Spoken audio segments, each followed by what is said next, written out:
Muy buenas tardes, bienvenidos una vez más a este aula de cultura del diario La Rioja Unir. Muchas gracias a los que están aquí, también gracias a todos aquellos que nos están viendo desde sus casas a través de la web de la Universidad Internacional de La Rioja, por internet. Algunas veces en este aula tenemos como invitado a personajes conocidísimos, todos ellos siempre interesantísimos. Otras veces vienen personajes que quizá no sean tan conocidos, pero que bajo el brazo pues traen una publicación, a veces que nos habla de música, en ocasiones nos habla de artes plásticas, en ocasiones de cine, a veces quería decir también de espiritualidad. Hoy yo creo que tenemos el paquete completo, porque tenemos a un personaje conocidísimo, popular y querido por mucha gente, interesantísimo, y que además trae una publicación bajo el brazo, que es esta novela Lucía en la noche, en la que hay mucha música, en la que hay muchas artes plásticas, en la que hay mucho cine y también, ¿por qué no?, mucha espiritualidad y sobre todo mucha actualidad. En uno de los anuncios decía, lo llamaban intrigas de actualidad, y ese, como él le gusta decir, es una novela de intriga, pero que habla pues de nuestro día a día más cotidiano. Iba a ponerme a presentarlo, pero yo creo que no hace falta. Un fuerte aplauso para Juan Manuel de Prada. Muy buenas tardes, muchas gracias. Es un placer estar aquí en Logroño. Muchas gracias, Andrés, por la invitación. Gracias al Aula de Cultura del diario La Rioja por contar con mi presencia. Muchas gracias también a nuestros anfitriones y gracias al querido público. Y bueno, pues efectivamente vamos a hablar un poco de este libro, ¿no? Y de lo que se tercie. Sí, vale. Y de lo que se tercie. Mira, he hecho además un juego que luego, que si te apetece vamos a jugar a ello. He sacado unas cuantas frases del libro. He de decir que me ha encantado. O sea, vaya por delante, ¿no? Porque aparte de la calidad del libro, la verdad es que lo he pasado fantásticamente bien leyéndolo. Y entonces le decía a Juan Manuel esta mañana que lo he estado leyendo muchos días con el móvil, y cuando veía una frase que me gustaba, clac, pues le hacía una fotografía y luego las he pasado a limpio, ¿no? Porque hay muchas frases que son de las que creo que podemos extraer cosas no solo sobre la novela, sino también sobre ti. Porque antes de empezar con ello, quiero decir que la novela está protagonizada por Alejandro Ballesteros, que es un escritor, vamos a decir, que en cierto modo mucha gente te pregunta, ¿pero tiene algo de ti? Yo creo que sí que tiene cosas de ti, aunque afortunadamente muchas no, ¿no? Sí, bueno, no demasiado, ¿eh? No hay que exagerar. Es una especie de alter ego o de proyección de uno mismo. Pero en realidad es un personaje muy distinto a mí, ¿no? Lo que pasa es que uno siempre es sus personajes, ¿no? Aquello que decía Flaubert de Madame Bovary soy yo, pues realmente es que le ocurre siempre al escritor. Uno termina siendo sus personajes y aunque no se parezca a ellos, termina pareciéndose, ¿no? Alejandro Ballesteros es un recurso que yo he utilizado en muy diversas novelas, en La Tempestad, en la novela con la que en el Primer Planeta, en La Vida Invisible, muy recientemente en mi anterior novela, Mirlo Blanco, Cisne Negro, y al que pongo en situaciones diversas.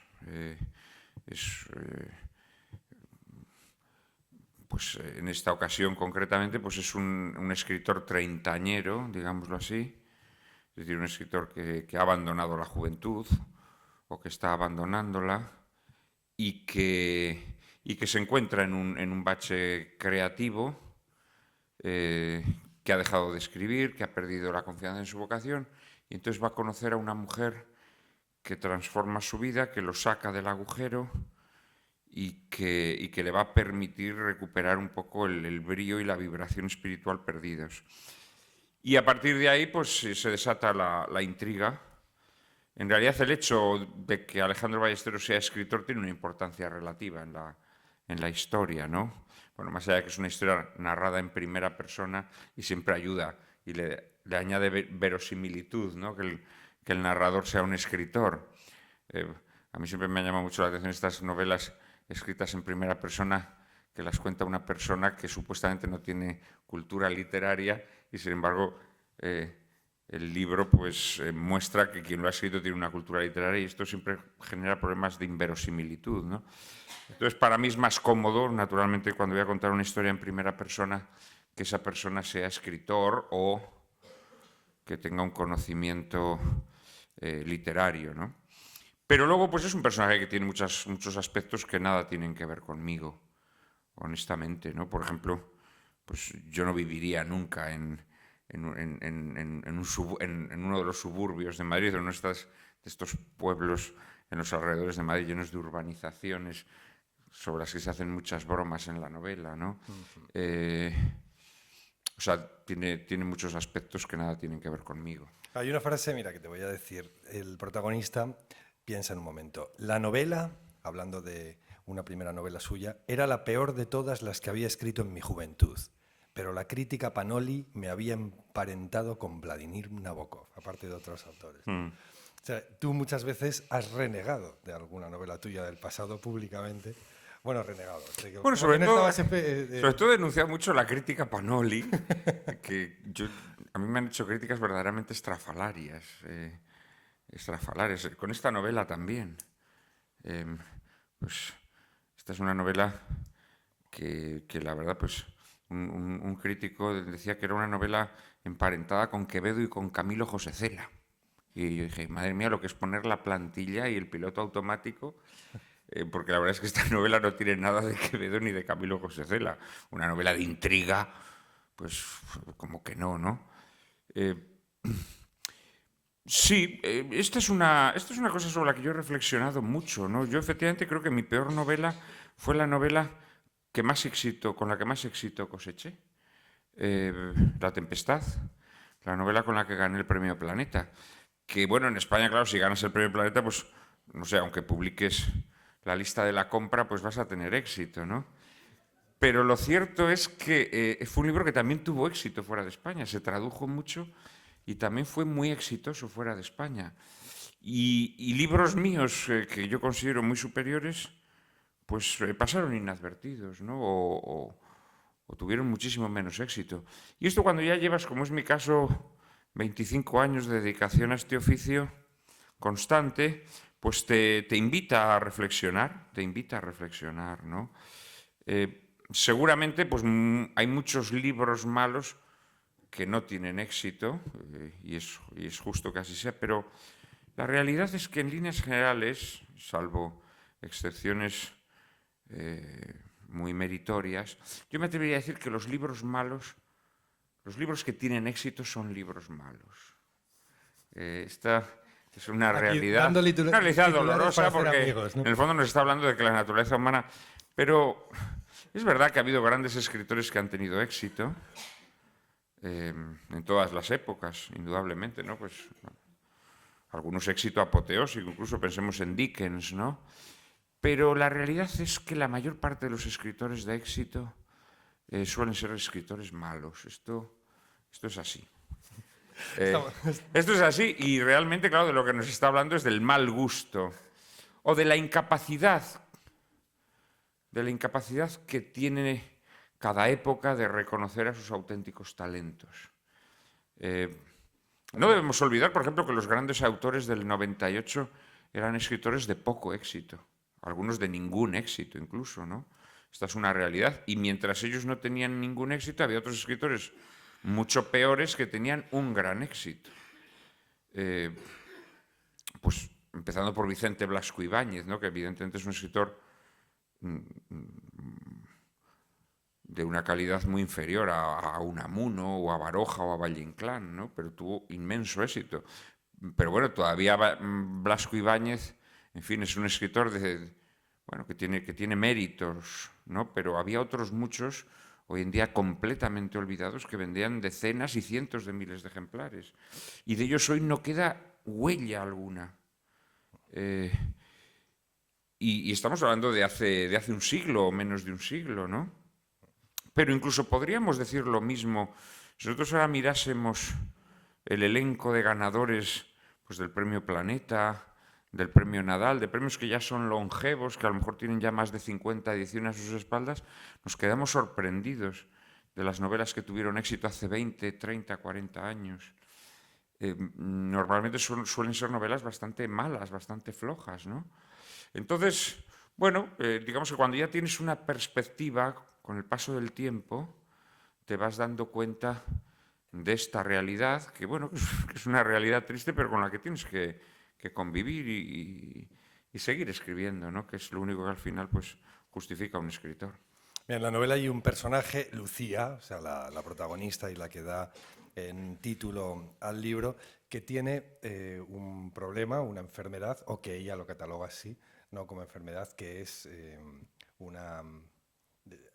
Dime el nombre, ayúdame, que me acabo de quedar en blanco. Electrosensibilidad. Electrosensibilidad.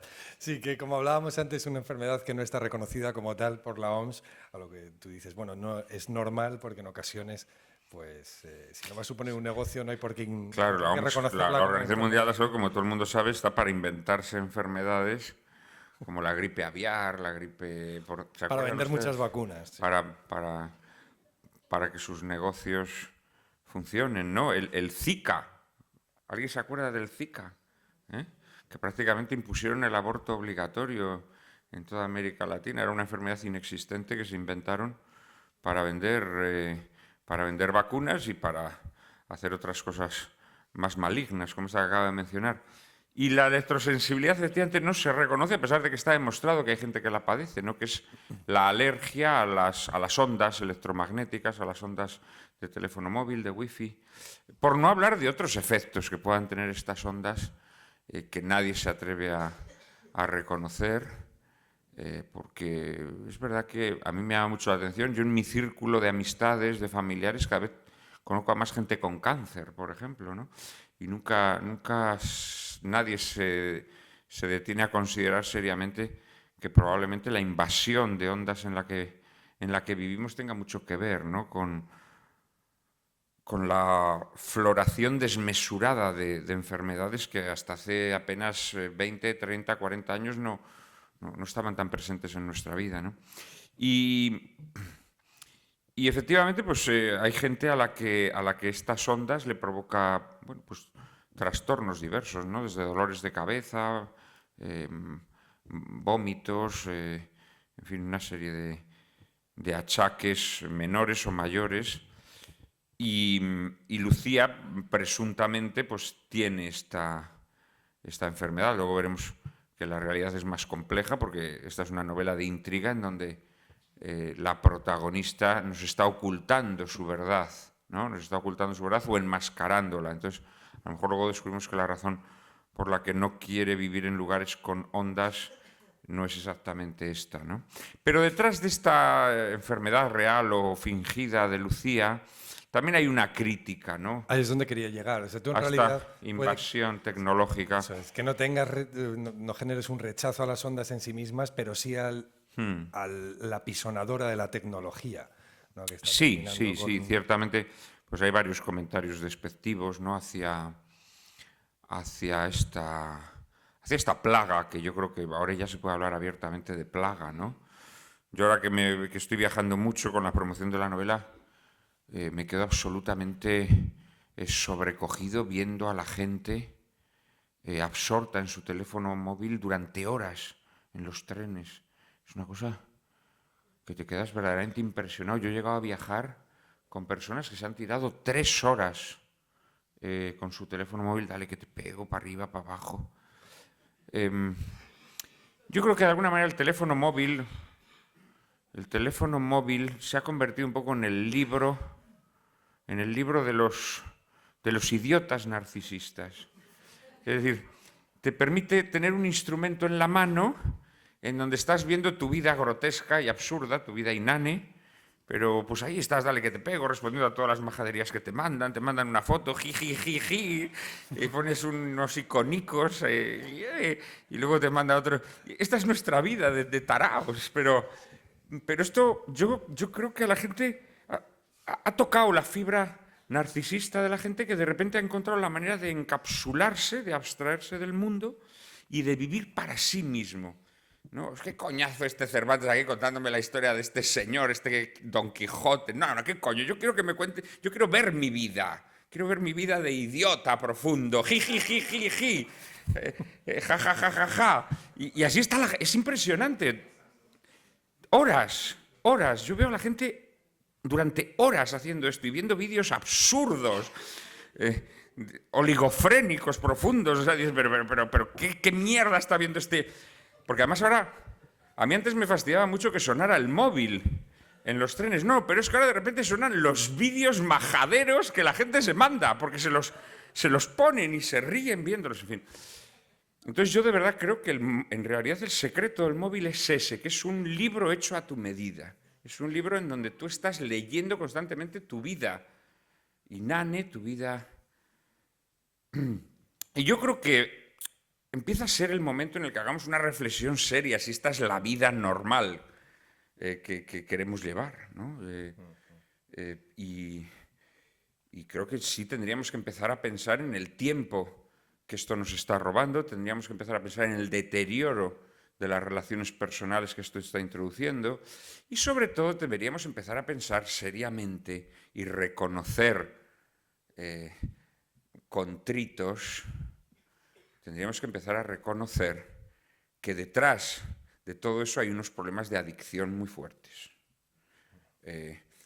Adicción a la tecnología en sí misma, en muchos casos, pero en otros muchos casos esa adicción a la tecnología está encubriendo otras adicciones.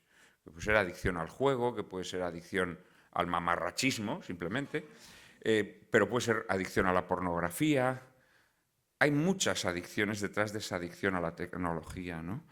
Yo tengo un amigo psiquiatra que está verdaderamente asustado con los trastornos que esto está generando,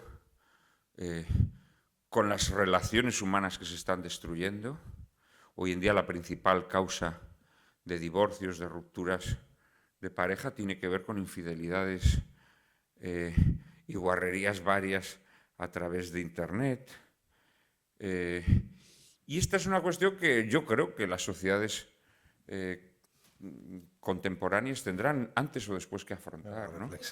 Es una cosa que tendrán que afrontar. Y luego además, pues la verdad, Lucía se niega a ser novia de un botarate que está todo el puto día con el móvil, ¿no? Porque, claro, me parece natural, me parece una chica estupenda en ese sentido, ¿no? Si pero a mí también, yo tampoco soportaría estar con una mujer que estuviera todo el día con el puñetero móvil, ¿no?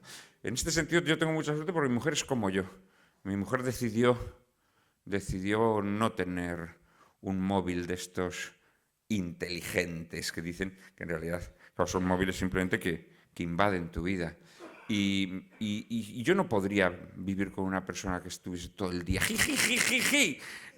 te mando ahora el icono nuevo que ha salido, que es una bola haciendo el pino puente y echando un vómito y al mismo tiempo con un gorrito de Papá Noel. Es una cosa. Oye, te lo sabes bien, veo. Vamos a ver. No, si ustedes le ven hablar por teléfono, verán. No lo voy a ver, pero si. Que tiene un móvil con una pantalla de 1 centímetro cuadrado. Viajo en el tren y veo a las personas mandándose estos. Pero, Juan Manuel, también creo que reniegas en cierto modo de otro tipo de tecnología. Hay una frase en los... El libro electrónico. En los agradecimientos en concreto, quería llegar, dices, a mi abnegado padre que volvió a desentrañar y transcribir mi manuscrito ilegible. Dime que escribes a mano. Sí, yo escribo a mano. O sea, bueno, pero de esto no presumo, esto es una limitación personal. Esto es una limitación personal, para mi desgracia, porque además dependo de mi padre, efectivamente. Y bueno, quiera Dios que sea dentro de mucho tiempo, pero claro, inevitablemente algún día mi padre me faltará. Ojalá no, ojalá lo tenga siempre conmigo, ¿no? Mientras dure mi andadura en la tierra, pero la realidad es que es una limitación mía. Lo he intentado muchas veces, pero nunca he sido capaz de escribir a ordenador. Y esto, pues claro, es mucho más trabajo, claro, porque tengo que escribir a mano, luego mi padre me lo transcribe y luego yo ya corrijo en el ordenador. Pero no pensemos que yo soy un tecnófobo absurdo que quiere vivir como en el siglo XIX o en el siglo XVI o en el siglo XIII. No, en absoluto. Yo lo que creo es que hay un momento en el que la tecnología ya no está a tu servicio, sino que tú estás al servicio de la tecnología.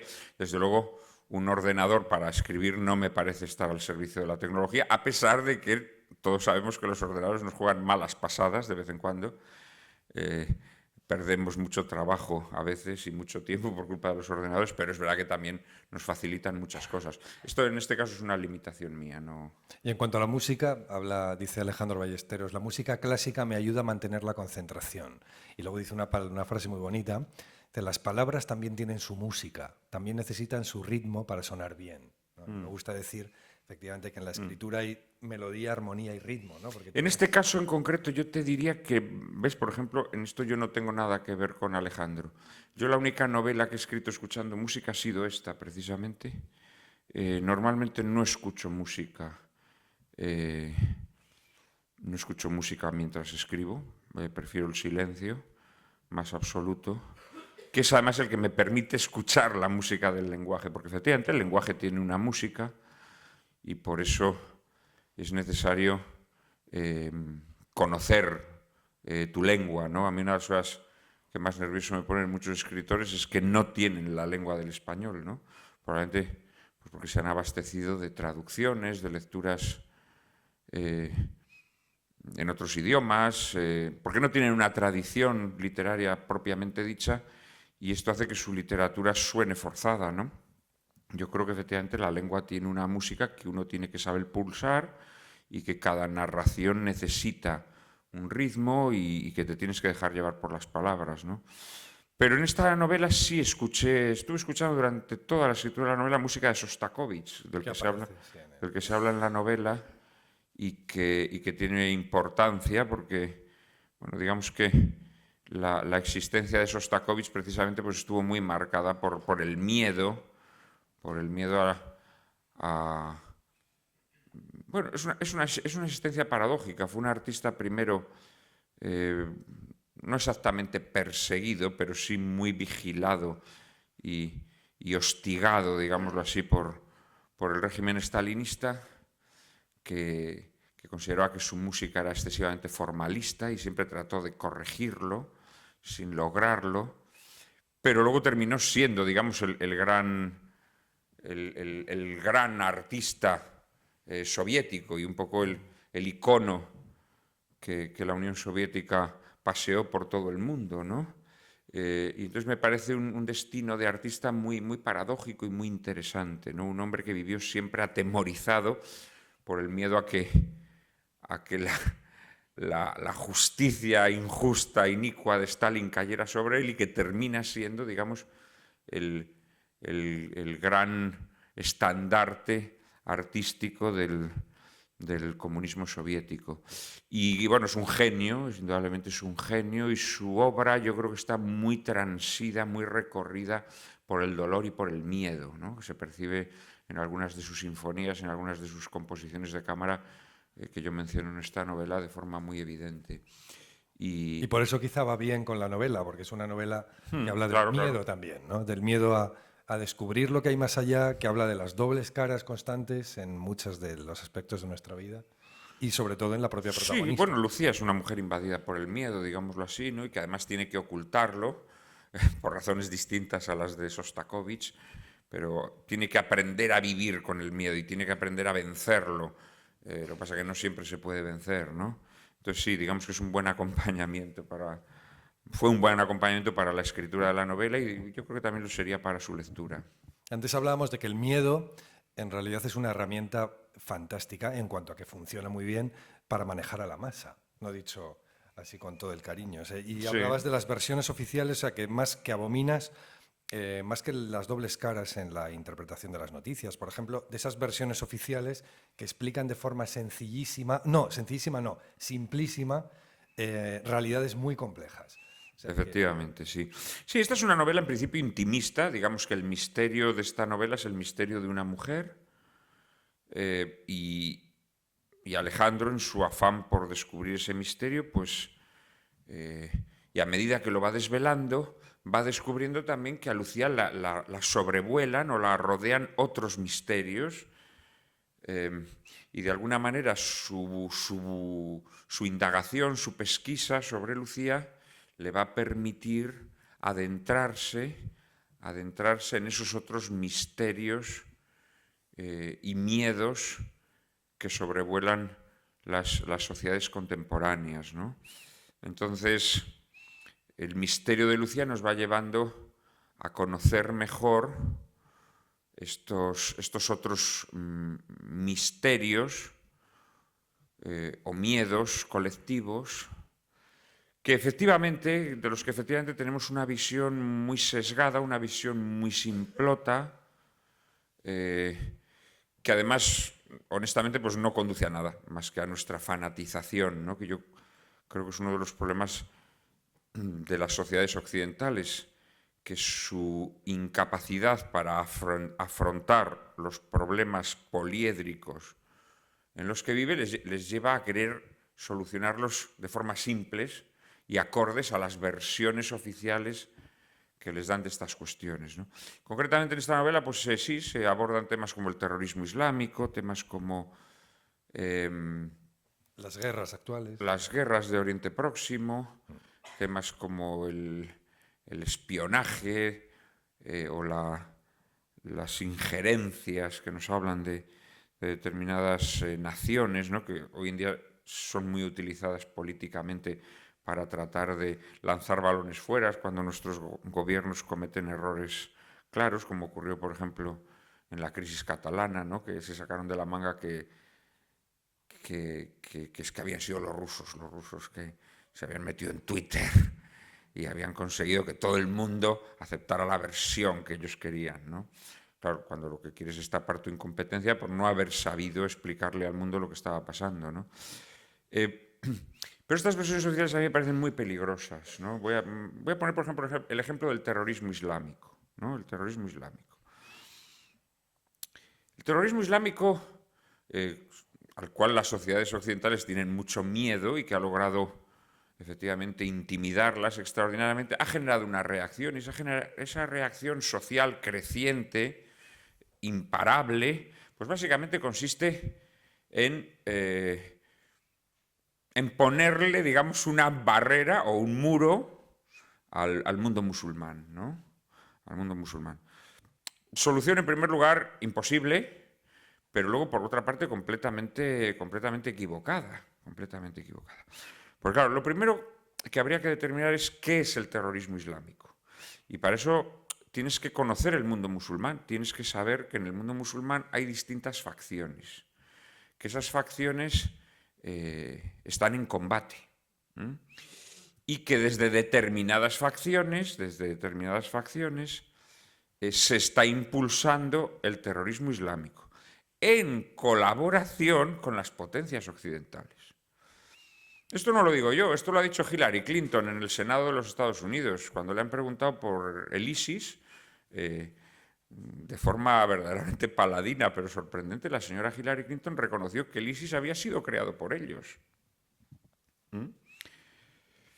Claro, esto no conviene que la gente lo sepa. Esto no conviene que la gente lo sepa. Conviene que la gente, pues eso, considere que los moros son muy malos. Los moros son muy malos y por lo tanto hay que rechazarlos. No hay que dejarles entrar, hay que combatirlos, hay que expulsarlos, hay que... Claro, cuando tú logras que la gente tenga visiones simples de problemas complejos, luego puedes hacer con ella lo que te dé la gana. Luego puedes decidir, pues vamos a arrasar pues tal o cual nación musulmana.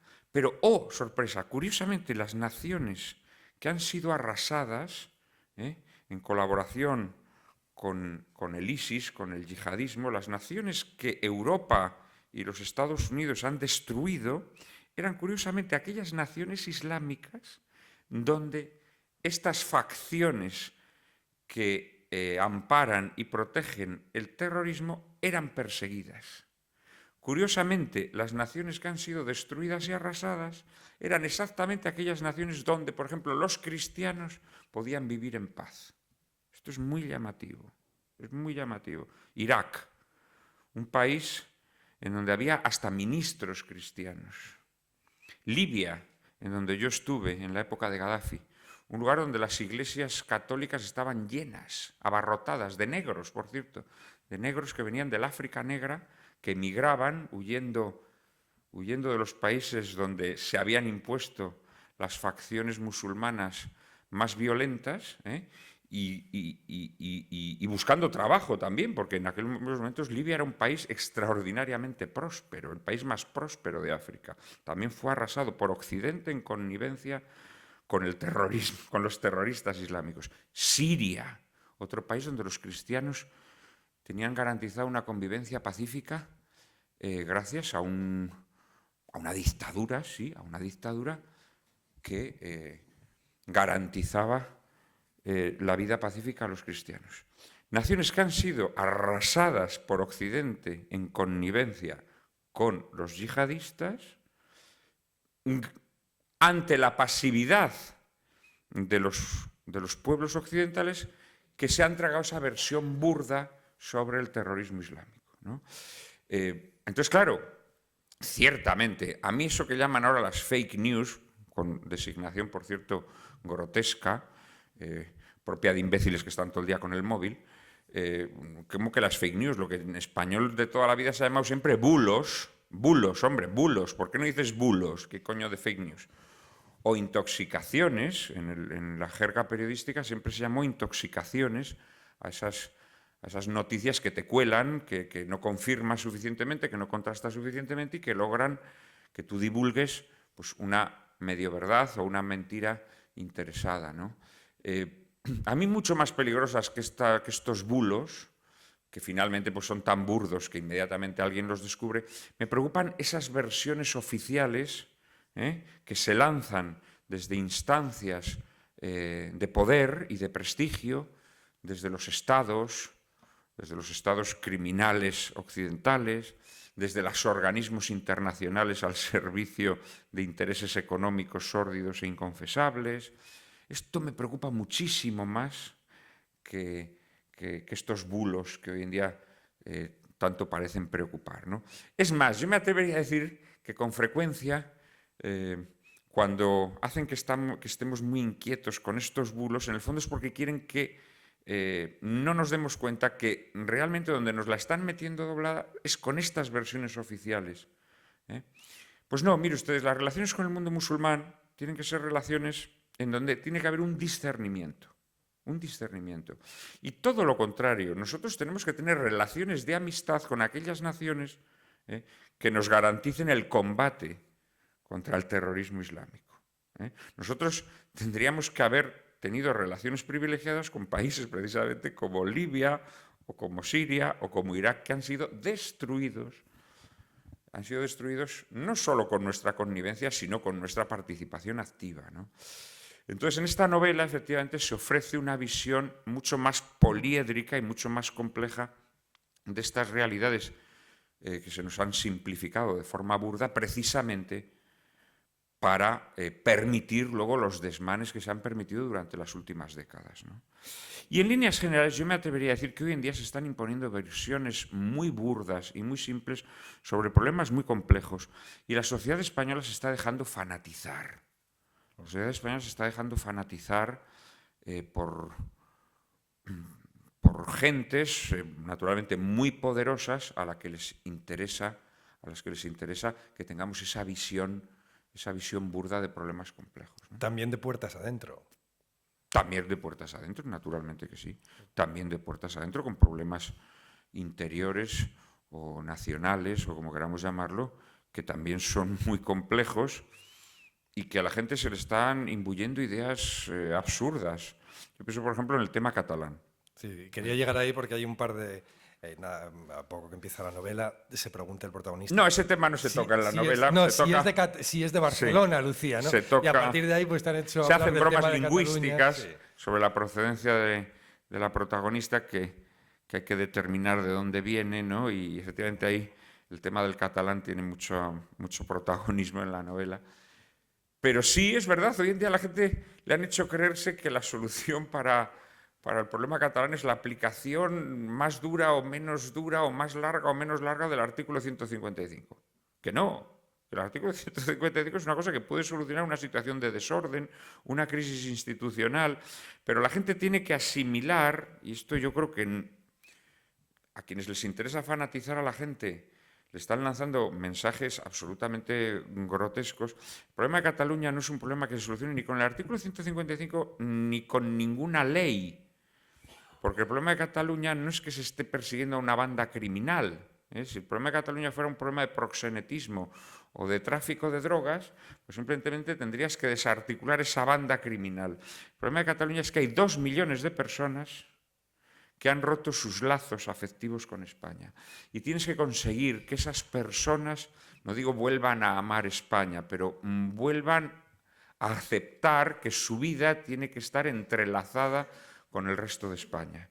Y para eso no se necesita el artículo 155, para eso se necesitan políticos muy valientes, muy generosos, que sepan, como decía un gran maestro para mí, Leonardo Castañeda, que sepan renunciar a lo que no está prohibido y sepan dar aquello que no es obligado.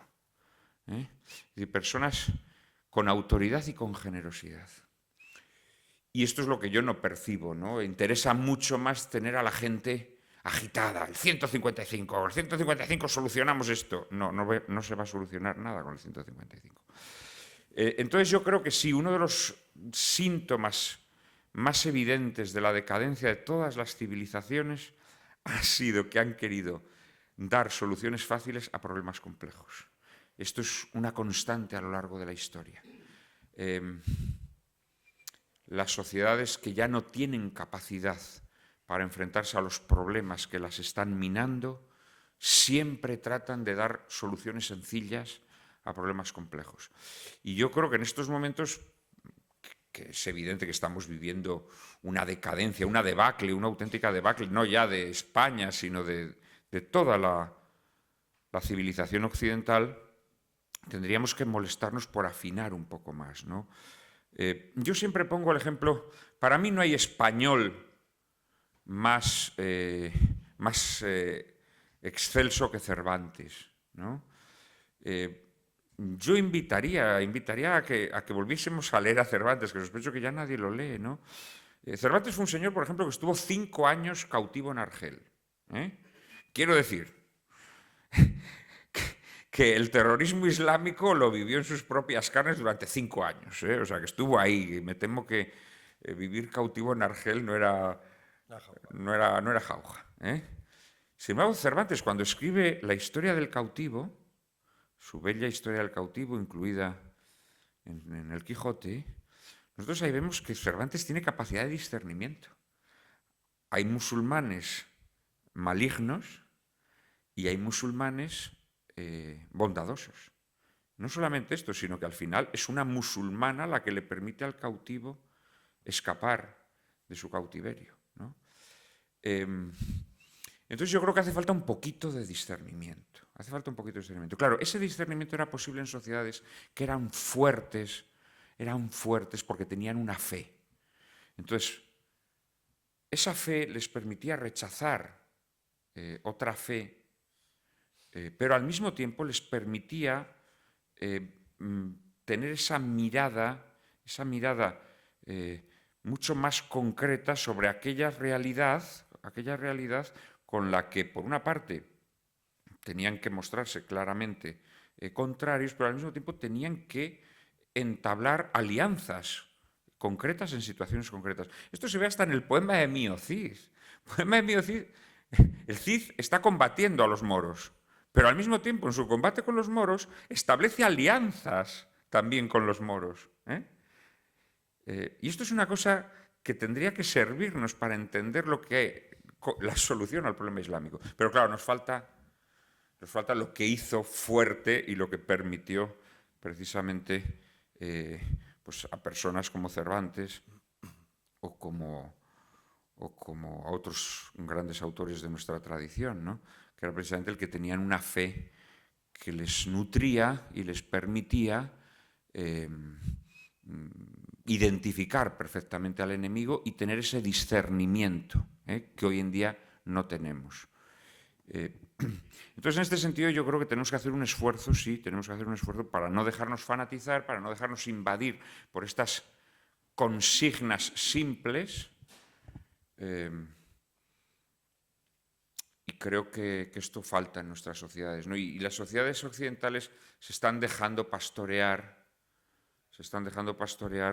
por fanáticos, y a mí esto me parece peligroso. Has mencionado... Porque eso al final siempre beneficia a estos poderes ocultos que manejan a los pueblos y los llevan hacia el redil que ellos desean. Sí, en la novela hablas de estas intrigas, pero en realidad es una novela de amor. O sea, Sí, no, por eso he dicho que en realidad es una novela muy intimista. Sí, Pasa que el misterio de Lucía y la obsesión amorosa del protagonista, que quiere conocer cómo es Lucía verdaderamente, pues le va a llevar a descubrir que Lucía está involucrada en cuestiones muy turbias y oscuras que tienen que ver con estos problemas, ¿no? Déjame que sea un poco indiscreto. La novela comienza al principio, o sea, te das cuenta de que es un escritor que está en horas bajas, más bajas imposible, ¿no? O sea, de hecho aprovechas para repartir un poco de cera por ahí contra los tertulianos, porque él se supone que está ejerciendo de tertuliano de lo peor de las tertulias televisivas, está llevando una vida disoluta, o sea, una vida que desde luego no es digna de alguien que ha escrito grandes novelas en el pasado. Y de repente llega el amor para redimirlo, ¿no? Entonces nos vamos de nuevo a los agradecimientos de la novela y puedes leer: a mi dulce, amado centro. O sea, tú también has sido redimido por el amor en un momento dado. Bueno, hombre, vamos a ver. Aunque no te hayan sacado de un hoyo tan oscuro, tan profundo. No, sí, yo he tenido épocas oscuras. Pues, He tenido épocas oscuras, la verdad. No, pero bueno, vamos a ver, yo creo que indudablemente el amor es la fuerza transformadora mayor, ¿no? En un momento dado, en su célebre elogio del amor o de la caridad, San Pablo dice que desaparecerán la fe y la esperanza, ¿no? En la otra vida, ante la contemplación de Dios, pues ya uno no necesitará ni fe ni esperanza, pero seguirá necesitando amor, ¿no? Seguirá necesitando amor porque sin amor la vida es simplemente inconcebible. Ni siquiera la vida de ultratumba es inconcebible sin amor. Esas visiones espiritualistas grotescas en las que las almas como luciérnagas están así como pululando por el universo, ¿no? Son visiones grotescas que no tienen nada que ver con las necesidades humanas. El ser humano necesita amar y ser amado. Esta es la realidad, ¿no? Y en esta vida, pues lo vemos, también como decía San Pablo, lo vemos un poco difuso, ¿no? Como a través de un espejo borroso. No olvidemos que en aquella época los espejos no eran como hoy, ¿no? Los espejos eran de metal pulido, y se veía todo borroso. Y hoy lo vemos borroso, pero la realidad es que si algo percibimos claramente es que una vida sin amor es una vida insufrible, es una vida insoportable, ¿no? Entonces, sí, yo creo que el amor a todos nos ha transformado. El amor a veces nos hace sufrir mucho, naturalmente, bueno, pues porque es la esencia de la vida, y en contra de esas visiones también muy grotescas y propias de emoticono, pues también se nos quiere vender que la vida se puede vivir sin sufrimiento. No, la vida no se puede vivir sin sufrimiento. La vida sin sufrimiento no es vida, es la vida de los robots. Pero la vida de los seres humanos tiene que tener un componente de sufrimiento, y también se sufre amando o se sufre ante la ausencia de amor, etcétera, etcétera, ¿no? Pero toda nuestra vida está ligada al amor. Y además es que el amor, esto también, la historia que cuento en esta novela tiene mucho de esto. El amor nos exige conocer, ¿no? Es decir, cuando amamos a alguien, cuando nos enamoramos de alguien, cuando nos sentimos muy unidos a una persona, lo que deseamos es conocer más sobre esa persona, ¿no? Es decir, cuando no solamente el amor más puramente humano, ¿no? Sino, o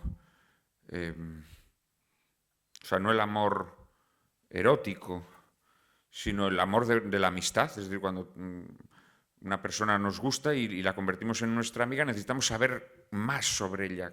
Tenemos una curiosidad constante, una curiosidad que nunca se agota por saber más sobre esa persona, ¿no? El odio, en cambio, siempre es esquemático, ¿eh? Nosotros, para odiar a alguien, no necesitamos saber nada de esa persona. Nos basta con saber que es de derechas o de izquierdas, que es catalán o andaluz, y ya con esto nos basta, ¿no? catalán, cabrón, andaluz, vago, facha, rojo de mierda. Odiar es muy fácil, no necesitas saber nada de esa persona. Te bastan 4 tópicos.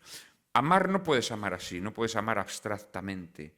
Necesitas concretar mucho tu amor y para concretar tu amor necesitas conocer muy profundamente, ¿no? Y esto es lo que le pasa al protagonista de mi novela, que quiere conocer de verdad a Lucía y cuando descubre que Lucía le ha mentido o ha enmascarado su verdad o ha fingido, se revela porque dice, no, pero si el amor que tuvimos era verdadero, entonces se lanza a conocerla más a fondo, ¿no? de lo que la conoce, aunque él creía que la conocía.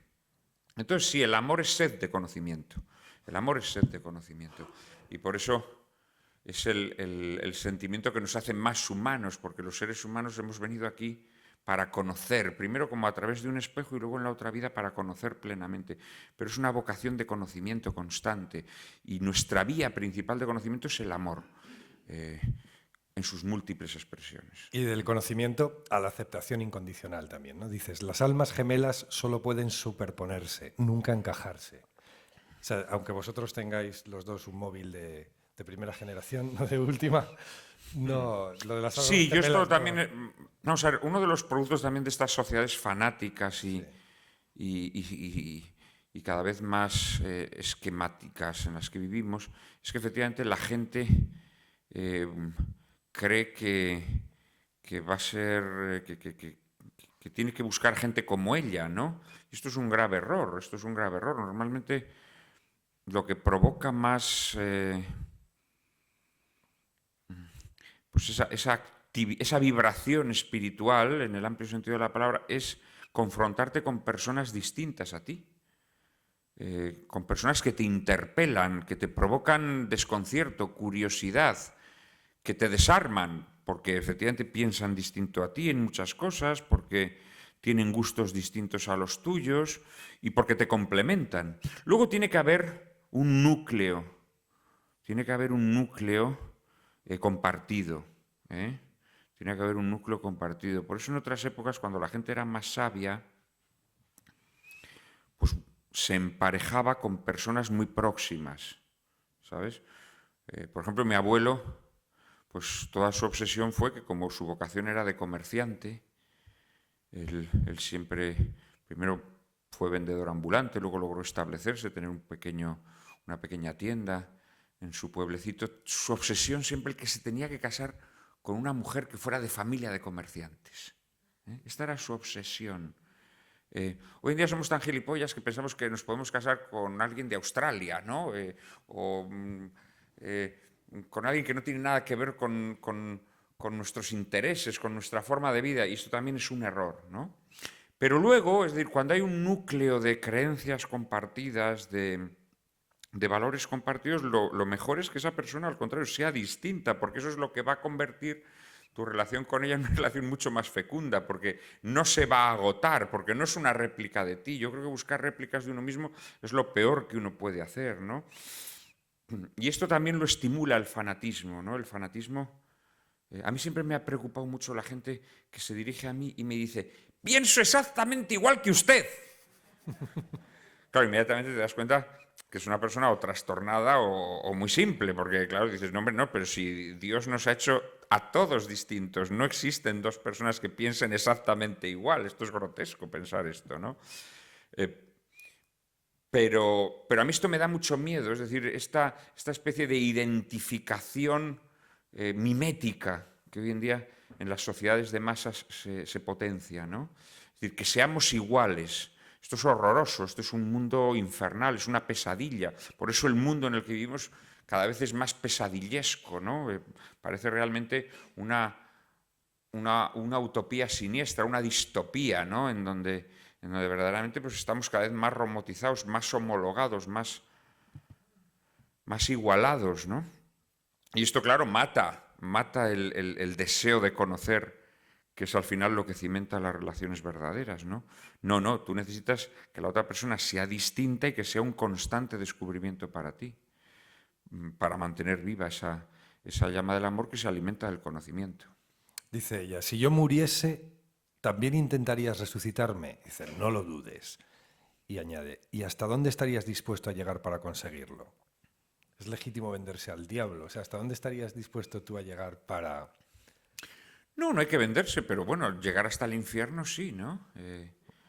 Hay que llegar hasta el infierno. Eh, Hay veces que hay que recuperar del infierno a la persona a la que queremos, ¿no? Hay muchos infiernos en esta vida, desgraciadamente, ¿no? Y cuando amas a alguien estás dispuesto a, como Orfeo, en su rescate de Eurídice, estás dispuesto a meterte en el infierno, ¿no?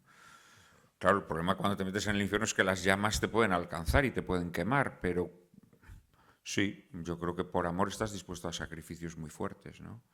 Tener un poco de paciencia, ¿no? Dices, los tiempos de Dios no son los tiempos de Bueno, los yo creo que es que, hombres. mira, esto es uno de los problemas, precisamente la invasión tecnológica que tenemos y la dependencia tecnológica que hoy en día padecemos también es una expresión de nuestra vida nerviosa, de nuestra vida compulsiva. Nos lleva a la inmediatez. Esa gente que necesita estar constantemente mirando su móvil para ver si le han mandado el emoticono de última generación.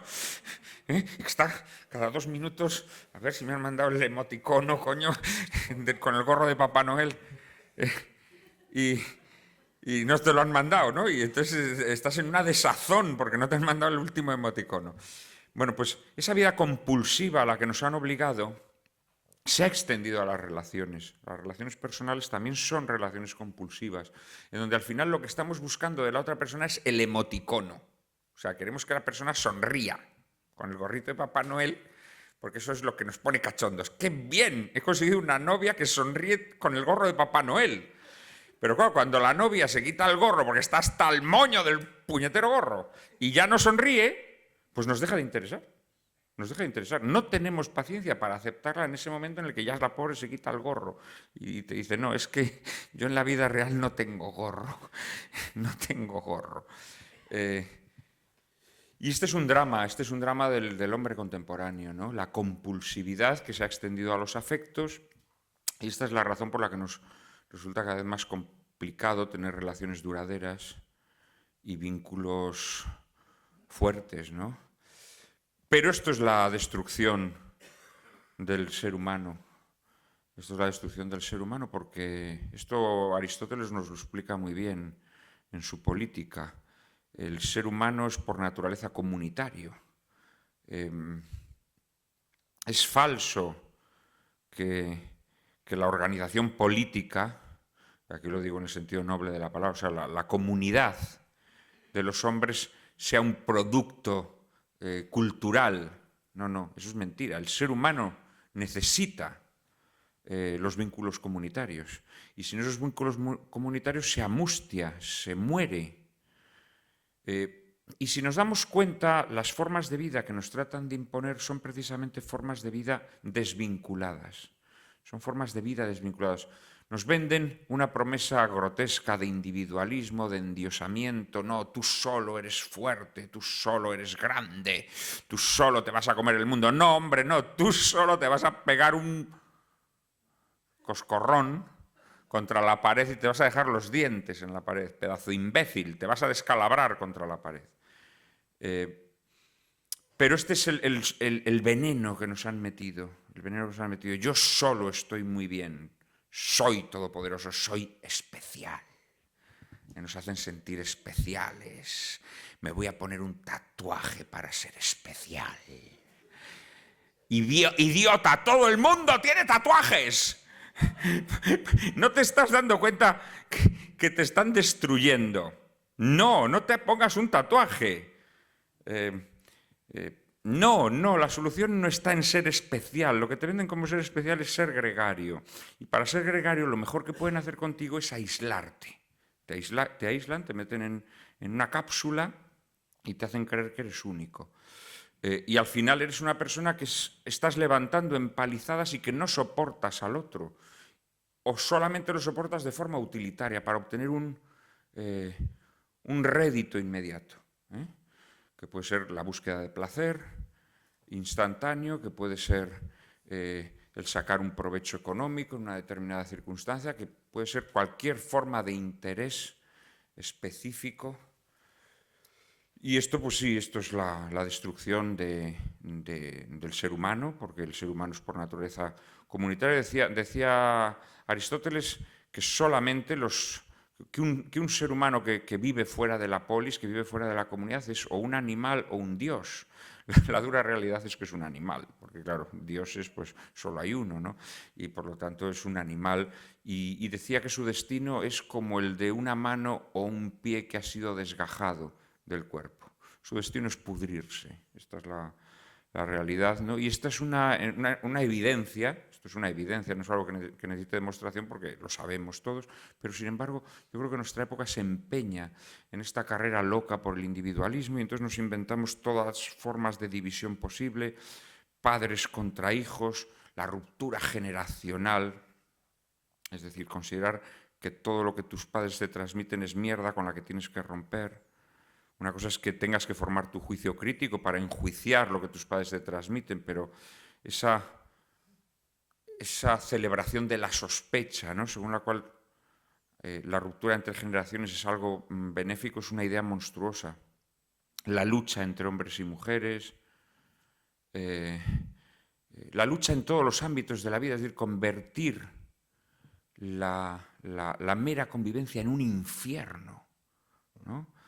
Esta mañana hablamos de una cosa que se está empezando a introducir y que se está empezando a aceptar de forma enloquecida, ¿no?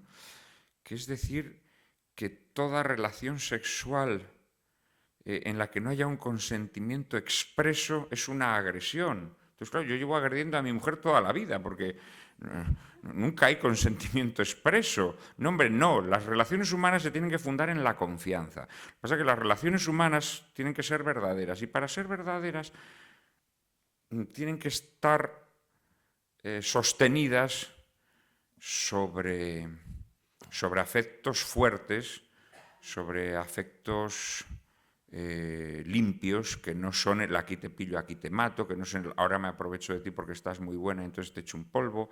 Estas cositas que se potencian tanto y que luego tienen consecuencias. Porque las ideas equivocadas siempre tienen consecuencias nefastas, ¿no? Y nuestra época se caracteriza, como decía Vázquez de Mella, por poner tronos a las causas y cadalsos a las consecuencias. Ahora vamos a exigir que tenga que haber un consentimiento expreso para que dos señores o dos personas se vayan a la cama. No. Lo que tienes que trabajar es que esas personas que se vayan a la cama se van a la cama porque saben que detrás de esa entrega hay cosas muy consistentes y muy fuertes. Y este es el problema. Yo creo que esta desvinculación que se ha potenciado en las sociedades modernas pues nos está conduciendo a la ruina, a la guerra de todos contra todos y a situaciones que si siguen así pues nos van a conducir a la autodestrucción, ¿no? O nos están ya conduciendo a la autodestrucción. Pero entre tanto, siempre nos quedará el móvil, ¿no? El emoticono. Bueno, pues ya veis, para todo lo que da de sí este puñado de páginas, podríamos seguir hablando de la literatura que hay en ella, no digo solo tuya, sino también referencias de cine. Entre todas las películas que vimos juntos en aquella época, ninguna era como la sublime Vértigo, ¿no? Que hace referencia Esta es una novela... Porque en realidad es una... Este es un homenaje a Vértigo. Vértigo. Este es un homenaje a Vértigo. Cuando lean la novela lo comprobarán. Vértigo está muy presente, no porque la trama se parezca, son dos tramas completamente distintas, pero digamos que hay una serie de referentes temáticos muy semejantes, ¿no? En esta novela, al igual que en Vértigo, pues el corazón de la historia es el misterio de una mujer que no muestra su verdadero rostro, una mujer que se oculta, una mujer que se disfraza, una mujer que esconde una trastienda. Y lo que anima la trama es la obsesión amorosa del protagonista, en este caso Alejandro, que como James Stewart en la película, pues necesita saber la verdad y necesita saber la verdad porque está absolutamente obsesionado. Está entregado a esa mujer, ¿no? Entonces, la novela es un homenaje a Hitchcock y muy concretamente a Vértigo, no solo por ser una historia de intriga, sino porque efectivamente bebe de los temas de esta gran película. Pero la novela en general rinde tributo al cine de Hitchcock, y no solo de Hitchcock, ¿no? Por ejemplo, la estructura de la novela es la misma que la de Ciudadano Kane, ¿no? El protagonista conoce la historia de Lucía entrevistándose con diversas personas que la han conocido, ¿no? Y que le van ofreciendo una visión poliédrica que al final le permite conocer su verdad más recóndita, ¿no? Pues como ocurría en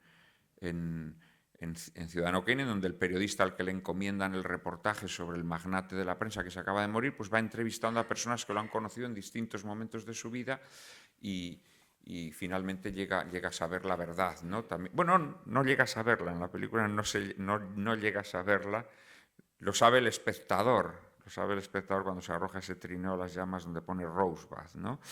Pero el periodista no llega a saber del todo la verdad sobre el protagonista. Bueno, pues esta novela de alguna manera también está organizada así, ¿no? Incluso hay flashbacks porque se alternan dos acciones, una acción que discurre en el presente, que es la investigación del protagonista sobre Lucía, y un plano que se desarrolla en el pasado, donde se nos va contando la relación que mantuvieron Lucía y Alejandro, ¿no? En nuestros capítulos, ya para terminar, cuando habla de esta redención, ¿no?, de este salir del hoyo a través del amor del protagonista, dices que él escribe de esta forma. Dice: nunca antes había escrito con tanto ímpetu y dedicación. Era como si las palabras enmudecidas durante tanto tiempo saliesen de mí en tromba o tropel, codiciosas de poseer todas las letras del alfabeto, ágiles como arañas o leopardos, prestas a derramarse en un hormiguero gozoso por las yemas de mis dedos, que al posarse sobre las teclas del ordenador parecían hacerlo más bien sobre las teclas de un piano. Entonces, bueno. Otra diferencia mía con Alejandro, él escribe al ordenador. Independientemente de que tú escribas escribo a mano, pues yo creo que antes de daros paso rápidamente, porque nos hemos extendido un poquito, y dejaros con él para que le dediquéis, para que os dedique vuestros ejemplares, si queréis, vamos a darle las gracias por escribir de esta forma tan impetuosa y tan maravillosa. Muchas gracias, Juan. Muchas gracias a todos. Muchas gracias.